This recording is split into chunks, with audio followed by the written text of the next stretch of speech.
대구시 상황 알아보겠습니다. 대구시에서 오늘도 추가 확진자가 어제보다는 줄었습니다. 61명입니다. 하지만 병원과 구치소에선 집단 감염 사례가 이어지고 있는데요. 현장에 나가 있는 취재기자 연결해 알아보겠습니다. 신준명 기자. 네, 대구 K마디 병원 앞에 나와 있습니다. 네, 그 건물이 완전히 폐쇄된 걸로 보이는데 집단 감염이 또 일어났습니까? 네, 그렇습니다. 이 병원에서 나온 확진자는 모두 19명입니다. 지금 건물에는 아무도 남아있지 않은데요. 첫 번째 전파자로 추정되는 건 신천지 교인입니다. 지난달 21일 코로나 검사를 받은 신천지 교인이 자가격리를 하지 않고 22일에 이 병원에 외래 방문했습니다. 이후 26일 입원 환자 1명이 확진 판정을 받고 집단 감염으로 번졌습니다. 이 병원을 방문한 외래 환자와 입원 환자, 의료진까지 144명이 검사받은 결과인데 나머지 10명에 대한 결과는 내일 나옵니다. 확진자 가운데 2명은 사망한 것으로 확인됐습니다. 대구시는 북구보건소에서 지난 9일에서야 보고를 받고 건물을 이틀 전 폐쇄했습니다. 대구구치소에서도 집단 감염 확산이 우려되는 상황입니다. 이미 교관 1명과 조리원 4명이 확진 판정을 받아 즉각 대응팀이 투입됐습니다. 조리원 4명은 수감자들이 아니라 직원들의 식사를 준비하는 직원이었던 것으로 파악됐습니다. 대구시는 지난 10일부터 이 두 곳에 역학조사반을 투입해 정확한 감염 경로를 조사하고 있습니다. 대구시는 오늘 0시를 기준으로 대구에는 확진자가 61명이 늘어 모두 5,928명이 됐습니다. 증가세가 확실히 둔화된 모습이지만 집단 감염 사태는 이어지는 상황인데요.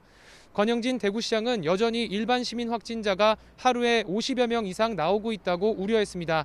특히 벌써 일상으로 돌아가려는 조짐이 있다며 지금은 경계를 늦출 때가 아니라 더욱 철저히 방역 대책을 추진해야 한다고 강조했습니다.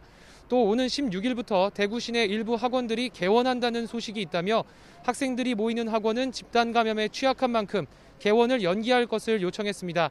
권 시장은 교육청과 대구의 초중고학교에 개학을 23일 뒤로 연기할 것을 논의할 것이라고도 덧붙였습니다. 네, 이번에는 대구 신천지 상황 알아보겠습니다. 대구시가 어제 대대적인 행정조사를 강행했는데요. 자료조사 결과 나왔습니까? 네, 대구시는 어제 오전 10시부터 11시간 넘게 신천지 대구교회와 주요 간부 사택 4곳을 행정조사했습니다. 방대한 자료를 확보한 만큼 아직 조사 결과는 나오지 않았습니다.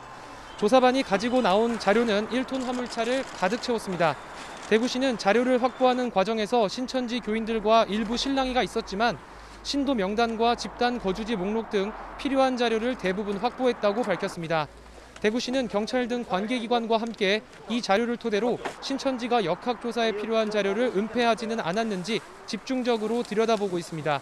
권영진 대구시장은 시간이 걸리더라도 자료를 완전히 분석해 그동안 증거인멸 시도가 있었는지를 확인하겠다고 강조했습니다. 대구시는 신천지 교인들에 대한 경계를 늦추지 않고 있습니다.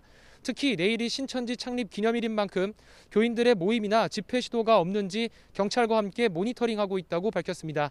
만약 자가격리가 해제된 신천지 교인들이더라도 모임과 집회를 금지하도록 한 행정명령을 어길 경우 엄벌하겠다고 경고했습니다. 지금까지 대구 K마디 병원에서 YTN 신준명입니다.